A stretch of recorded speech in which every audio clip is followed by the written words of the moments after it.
palavra do Senhor também chegue até a vós.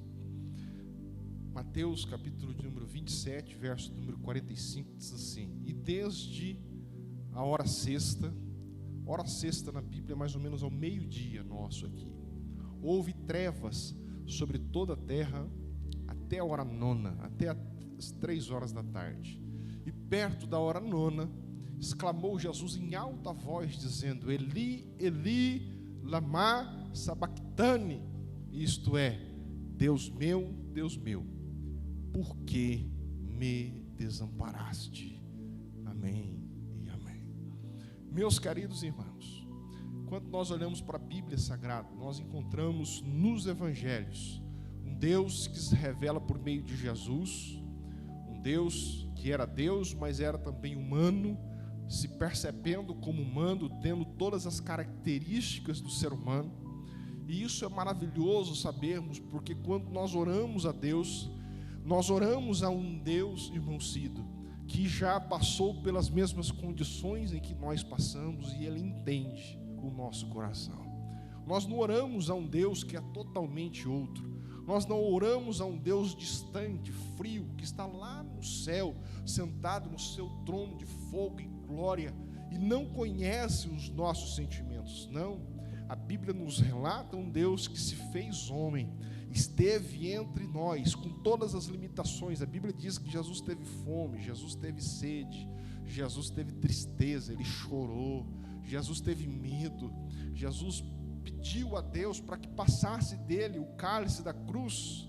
Ele não quis enfrentar problemas difíceis devido à sua também humanidade. Jesus era 100% Deus, mas ele também era 100% homem, de maneira que ele sabe, irmãos, o que é o sofrer. Jesus sabe o que é o padecer. Jesus sabe o que é ser traído. Jesus sabe o que é ser injustiçado. Jesus sabe o que é ser injuriado. Jesus sabe quais são as dificuldades do mundo em que todos nós passamos, de maneira que quando oramos a Jesus, Ele sabe, Rogério, como é que se comporta o nosso coração nos momentos de tribulação. Quantas vezes nos momentos de grande tribulação na nossa vida nós temos um sentimento, uma sensação de que Deus nos abandonou, pelo menos em algumas áreas da nossa vida. Quantas vezes pensamos, olha, nisso Deus tem me abençoado, nisso Deus tem me abençoado, mas parece que nessa área há uma sensação de que Deus nos abandonou. O Vitor mesmo, ele testemunhou aqui que ele teve uma sensação de que nesses últimos 6 meses ele havia se distanciado do Pai. Parecia que Deus se distancia e se abandona. E nesse texto a Bíblia diz que Jesus Cristo estava ali no cenário da cruz, e a Bíblia diz que ele clamou em alta voz: Deus meu, por que me desamparaste? Até Jesus, perfeito homem que era, a Bíblia diz que ele também foi visitado pelo sentimento de abandono, pelo sentimento que visita todos nós, muitas vezes, parecendo que Jesus não está olhando para o nosso problema, olhando para a situação da nossa casa, olhando, como diz a irmã Clarice, para a situação do nosso país. Há momentos na vida que parece termos sido abandonados por Deus. Perdemos as forças, perdemos a esperança, e as adversidades impõem muitas vezes diante de nós, do nosso mundinho pequeno, Rogério, uma sentença, dizendo: você não vai conseguir, você não vai prosperar, essa situação não vai se resolver, você está sentenciado a morrer com essa angústia e com esse problema diante de ti. Mas deixa eu dizer uma coisa para você: isso é apenas um sentimento, porque a verdade da revelação da palavra do Senhor é que, ainda que haja sensações e sentimentos do nosso coração, Deus ainda continua assentado no trono do universo e no trono da nossa vida. E maior é o que está em nós do que o que está no mundo. Se Deus é por nós, irmã Marilene, quem será contra nós? Ainda que nós andemos pelo vale da sombra da morte, irmã Dora, nós não iremos temer, porque o Senhor está conosco. Ainda que a vida nos visite com os vales e os desertos, nós sabemos que há sempre uma esperança para o povo de Deus. Aleluia. Há sempre uma esperança nova para o povo de Deus, nos momentos mais difíceis da nossa história. E talvez as trevas, como visitou Jesus ao meio-dia, o momento em que o sol está a bico, meio-dia, diz o texto, a hora sexta, foi exatamente que as trevas visitou onde Jesus estava. Já não aconteceu isso com você? Parece que fica uma penumbra na vida. Você sai meio-dia de casa e você olha assim, parece que já é umas 7 horas da tarde. Quem aqui já passou por momentos difíceis assim? Você olha assim e fala, meu Deus, que hora que é agora? Meio-dia. Os olhos ficam turvos, tudo fica cinzentado, esfumaciado. O nosso coração é visitado pelas trevas, pelo desamparo, pelo abandono. É um sentimento humano, mas nós sabemos que Jesus, irmãos, nunca nos abandonará. Ele nos prometeu: eis que eu estarei convosco todos os dias da vossa vida, até a consumação dos séculos. Aleluia. Não permita que esse sentimento tome conta do seu coração, mas lembre-se, o Senhor te trouxe aqui para vos fazer lembrar de que Ele te ama, de que Ele está no controle da situação. E assim como muitas vezes as trevas vêm, ela também vai embora, em nome de Jesus Cristo. E será sempre o sol da justiça a raiar sobre a nossa história. Quero trazer uma palavra nesse momento, abrir um parênteses. Aqui a irmã Clarice representando todos nós. Muitas vezes o coração ficou um pouco preocupado diante das circunstâncias sociais em que vivemos. Alguns irmãos dizendo que estão angustiados diante das incertezas e inseguranças em que vive o nosso país. Problemas estes que todos nós fomos afetados. Todos nós estamos um pouco angustiados, cansados. Era melhor que não tivesse isso. Mas, de qualquer forma, estamos inseridos dentro de uma sociedade que nos desafia, coloca a gente muitas vezes em antagonia, em inimizade com pessoas, gratuitamente, simplesmente por dizermos ou falarmos aquilo que pensamos. Muitas vezes o nosso coração é visitado pela angústia por não saber quais serão as circunstâncias que se virão diante de nós, dos nossos filhos. Tantas ameaças, tantas coisas, tantas palavras. Não sabemos quem diz ao certo, não sabemos o que é certo, o que é verdade. E essas coisas de fato angustiam o nosso coração, minha querida irmã. Mas eu quero dizer uma coisa para a irmã, que a igreja de Jesus, a igreja de Jesus no decorrer dos séculos, há 2000 anos que a igreja existe sobre a terra. A igreja de Jesus Cristo não é a primeira vez que está sendo afrontada. A igreja de Jesus Cristo foi afrontada por impérios, por déspotas, por tantas atrocidades, mas o Senhor tem nos trazido até aqui, porque as portas do inferno não prevalecerão contra a igreja de Jesus Cristo. A igreja já enfrentou coisas piores que essa e venceu, porque aquele que nos dá vitória não são os políticos, não são os partidos, é Jesus Cristo de Nazaré, que está na frente da igreja, na frente da sua vida, na frente da sua família. E, irmãos, muitas coisas boas o Senhor há de fazer por nós, muitas coisas o Senhor há de realizar nas nossas vidas, porque maior é o que está em nós do que o que está no mundo. Nesses momentos, irmãos, quero trazer uma palavra pastoral à igreja. Irmãos, é claro que sempre nós defendemos os nossos valores, isso é bom e honesto e certo a fazermos, mas deixa eu vos trazer uma palavra aos irmãos nessa noite. Não nos confundamos. As armas da nossa milícia estão em Deus. São armas espirituais. Muitas vezes, o que nós devemos fazer? Devemos fazer isso, devemos fazer aquilo, vou me protestar, vou me manifestar, vou comprar arma, vou fazer aquilo. Calma!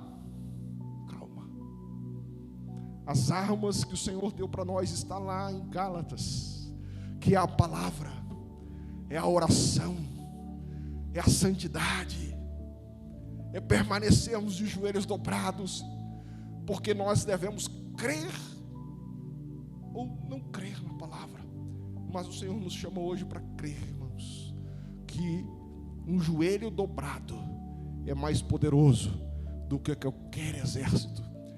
A ilustre rainha da Inglaterra, que faleceu há poucos dias, era uma mulher cristã e marcou a sua geração com a sua fé. E uma das frases mais importantes e reconhecidas do mundo dela, ela dizia assim: eu não temo nenhum exército no mundo mais do que alguém que tem fé em Jesus e esteja com os joelhos dobrados. O joelho da igreja dobrado. A nossa oração, ela tem muito poder. Então, irmãos, não há nada de novidade a fazer. Sigamos instruindo os nossos filhos com os princípios do Evangelho. Vamos continuar orando e buscando ao Senhor, porque o nosso país, o Brasil e o nosso povo está nas mãos do Senhor Jesus, e Ele está no trono de todas as coisas.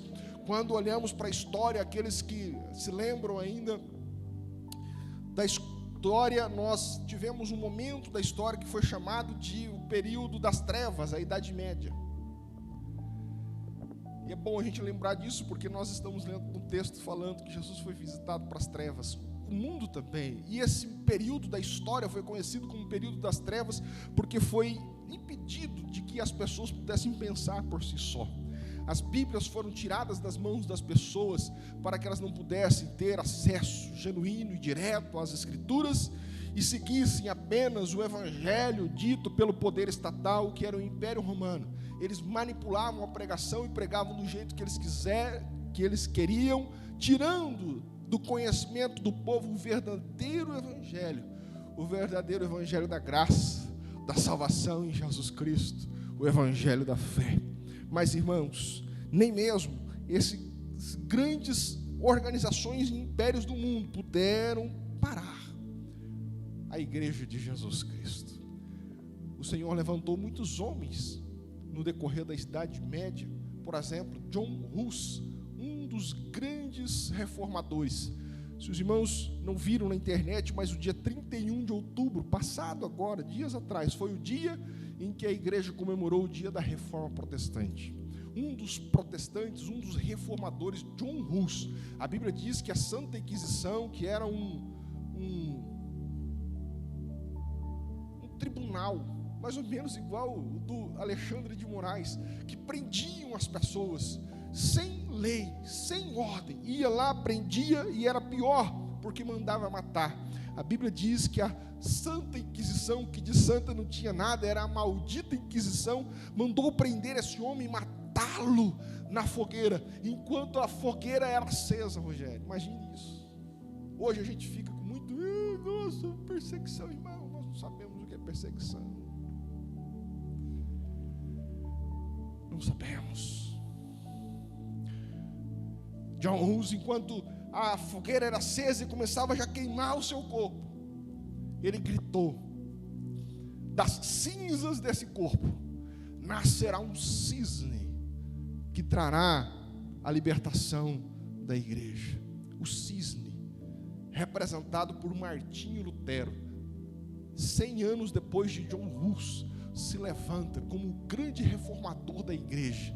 Um homem simples, não tinha poder do dinheiro, não tinha poder da caneta, não era um grande déspota, mas ele se levantou e transformou a humanidade com a verdade da palavra de Deus. O movimento de Martinho Lutero transformou a humanidade de forma extraordinária, iniciando, irmã Dora, um período na história chamado de iluminismo.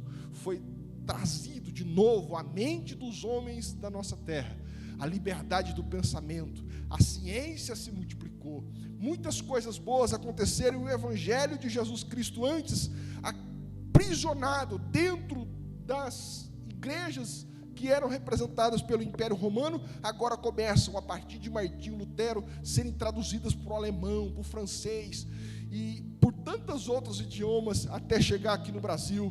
Hoje nós temos o texto das Escrituras Sagradas traduzido em português, em várias versões para nos facilitar, de maneira que na sua casa você pode abrir o texto da palavra de Deus hoje e ler as Escrituras Sagradas e serem abençoadas por ela.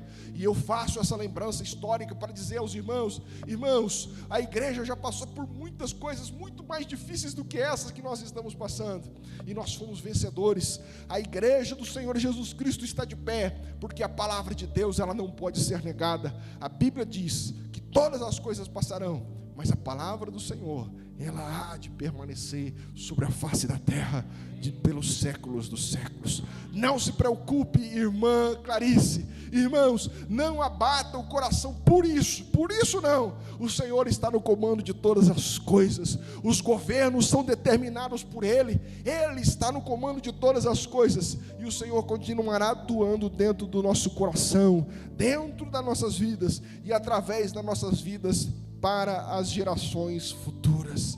Jesus, Ele ainda está no meio de nós, e é uma grande oportunidade, e com isso eu termino, que nós temos, irmãos, de apurar mais a nossa fé, de nos aproximarmos mais de Jesus, como nos disse aqui o Vitor. É um tempo de nos aproximarmos mais de Deus, não é? Talvez Deus permita que governos venham futuramente e imponham um pouco de dificuldade à igreja brasileira, uma vez que a igreja brasileira está vaidosa,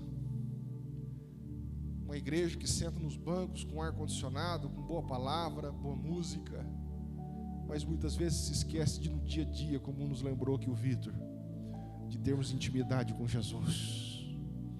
Os nossos pais não tinham isso. Os nossos pais levantavam de madrugada com lampião, com enxadas, iam para as roças, trabalhavam nas indústrias, nos grandes centros, sempre com muita escassez e muitas dificuldades, mas não deixavam de 3 ou 4 vezes por semana e sagradamente no domingo estarem na igreja buscando ao Senhor com fervor de coração. E muitas vezes nós, irmãos, dentro das nossas casas, com todo conforto, mais de 200 canais de televisão, ar-condicionado, geladeira, comida, carro bom, gasolina, igreja boa, às vezes a gente fica pensando: será que eu vou hoje ou será que eu não vou? Talvez o Senhor precise balançar um pouco as estruturas da igreja, para darmos mais valor à palavra de Deus, darmos mais valor à comunhão da igreja de Jesus Cristo, e sabermos, irmãos, que nós somos bem-aventurados. Que alegria, você não sabe o privilégio que nós temos de hoje estarmos aqui na frente de Jesus, ouvindo a sua maravilhosa palavra, podermos adorar a Deus com esses músicos, com essas canções tão lindas, podermos invadir o céu com essas canções e apresentar uma adoração diante do nosso Deus. Saiba, irmãos, que nós somos privilegiados. Muitos países do mundo não têm esse privilégio. Os nossos irmãos chineses, para poderem adorar a Deus e para poderem ler uma folha da Bíblia, eles precisam se esconder em igrejas subterrâneas para não serem perseguidos. Dizem os missionários que lá já estiveram, que quando eles conseguem entrar através de contrabando com igrejas lá, eles vão tirando páginas da Bíblia e dando uma página para cada irmão, e esses irmãos guardam essa página da Bíblia nos seus corações como a coisa mais valiosa que eles têm. E às vezes nós temos Bíblia em casa jogada, não damos valor. Então, irmãos, talvez o Senhor permitirá assim que governos venham para trazer um pouco de instabilidade à igreja, a fim de que nós voltamos a firmar os nossos pés na rocha que é Jesus, a fim de que nós possamos buscar a Jesus com mais intensidade e mais fervor, ensinar com mais afinco os nossos filhos os princípios da palavra do Senhor, porque o Senhor é aquele que está no controle das nossas vidas, é o nosso Deus e o nosso Salvador. E como nos lembrou o Vitor hoje aqui, Ele quer ter uma relação, um relacionamento íntimo com cada um de nós. A quem nós estamos dando nossos ouvidos? E eu falo isso com muito carinho, não é dando bronca não. Irmãos, dê ouvidos a Jesus. Às vezes nós estamos a semana inteira vendo um monte de vídeo atrapalhado redes sociais, nos WhatsApp da vida, e não estamos parando o suficiente para ouvir Jesus por meio da sua palavra. A palavra do Senhor nos ensina assim, o apóstolo Paulo nos ensina assim em Filipenses, que o seu coração, a sua mente seja cheia de tudo o que é bom, de tudo o que é puro, de tudo o que é santo, de tudo o que é lícito, é louvável, é bonito, é belo, é glorioso. Nessas coisas deve ocupar o vosso pensamento. Enchemos o nosso coração. Irmãos, diminui o tanto de WhatsApp que você vê e aumente o número de palavras que você, de Bíblia, de folhas de Bíblia que você lê.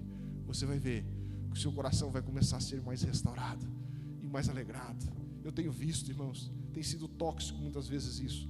É claro que devemos nos manter informados, mas a Bíblia nos ensina assim, Jesus nos ensina aqui, amém, irmãos? Jesus nos ensina assim, olha, vocês não devem viver ansiosos pelo dia de amanhã. Não é uma sugestão de Jesus, é um mandamento. O verbo ali está mandando, vocês não devem, de maneira que se nós vivermos ansiosos, nós estamos em pecado, porque não estamos confiando em Deus. E às vezes a gente fica procurando coisas para deixar o nosso coração ansioso, não é? Amanhã o general. Eu esses dias, essa semana, dei uma bronca na minha mãe, mandei um vídeo lá para ela, briguei com ela. Todo dia mandando, dessa vez o general. Que general, irmão? Os general estão tudo rico. Daqui a pouco ele vai prender eu, que eu estou na live aqui, né? Os general tudo rico, tomando lá leite condensado, feliz da vida. Vocês acham que general não vai, irmão? É só Jesus, estou dizendo sincero para os irmãos. Não, amanhã a minha mãe mandava um soldadinho marchando assim. É vídeo que eles fizeram de anos atrás, um desfile, alguma coisa. Não vai, não. Esses dias fizeram um desfile lá em Brasília, o Exército Brasileiro, passou um jipe, saíram fumaça. Eles vão dominar o Brasil com o jipe, irmão, fumaciando o motor. Só Jesus para ter misericórdia, irmão. A nossa esperança está em Jesus, irmãos. Vamos fazer o nosso dever cívico, vamos cobrar, vamos votar. E eu tenho instruído a igreja isso, principalmente nos grupos da igreja. Segue quem quer, mas nós temos feito o nosso papel. Esse é o nosso papel, e o resto orarmos. Dentro dos limites da lei, você pode ir lá, pegar uma bandeirinha, pode. Mas, irmãos, vamos cuidar do nosso coração. O Senhor Jesus Cristo é o nosso general. É Ele que está no comando da nossa vida, é Ele que está no comando da nossa nação, é Ele que está no comando da nossa igreja. E a igreja será triunfante, não por causa de partido A ou B, mas por causa de Jesus, que é o autor e o consumador da nossa fé. Que todas as trevas de tristezas e angústias sejam retiradas do meio de nós e volte a brilhar, em nome de Jesus Cristo. Irmãos, o sol da liberdade de Cristo sobre as nossas vidas. Lá em 1 Reis, capítulo 20 e 28, a Bíblia diz que o povo de Israel, e agora eu termino mesmo, o povo de Israel em uma hora estava sendo atacado pelo povo sírio, os arameus, e a Bíblia diz que o povo de Israel teve grande vitória em cima de um monte, de uma batalha. Eles descansaram naquela noite, e o povo os inimigos do povo de Deus falaram assim, se reuniram, Eliezer, e falaram assim: amanhã nós vamos atrair o povo de Israel, o povo de Deus, para os vales, para as partes baixas, porque lá nos vales nós vamos vencer eles, porque o Deus deles é o Deus das montanhas, não é o Deus dos vales. E assim fizeram, atraíram o povo de Deus para os vales. E a Bíblia nos diz que pela manhã o Senhor se levantou através do profeta e disse: lá do outro lado estão dizendo que no vale eles obterão vitória, mas eu digo a vocês, assim diz o Senhor: eu sou o Deus das montanhas, mas eu também sou o Deus dos vales. Talvez a igreja passe pelo vale, muitas vezes na nossa vida passaremos por vales, e talvez você, em alguma área da sua vida, está passando por um vale, mas eu queria dizer para você que o nosso Deus também é o Deus dos vales, e Ele nos dará vitória, seja em qual for a situação das nossas vidas, porque é aquele que é por nós, irmãos, ninguém pode contra o seu poder e contra a sua grandeza. Os inimigos pensariam que venceriam o povo de Deus, mas mais uma vez, o Senhor Deus do exército deu vitória ao seu povo, e de vitória em vitória, nós seguiremos a nossa jornada, até o dia que com os ouvidos espirituais ouviremos a trombeta tocar, e todos os mortos em Cristo ressuscitarão primeiro, e nós, aqueles que estivermos vivos, seremos juntamente com eles transformados, e nos encontraremos com Cristo nas nuvens, para morarmos com Ele por toda a eternidade. Essa é a esperança do povo de Deus, e ninguém pode roubar essa fé que temos, porque ela está enraizada em nosso coração. Se coloque em pé que nós vamos orar.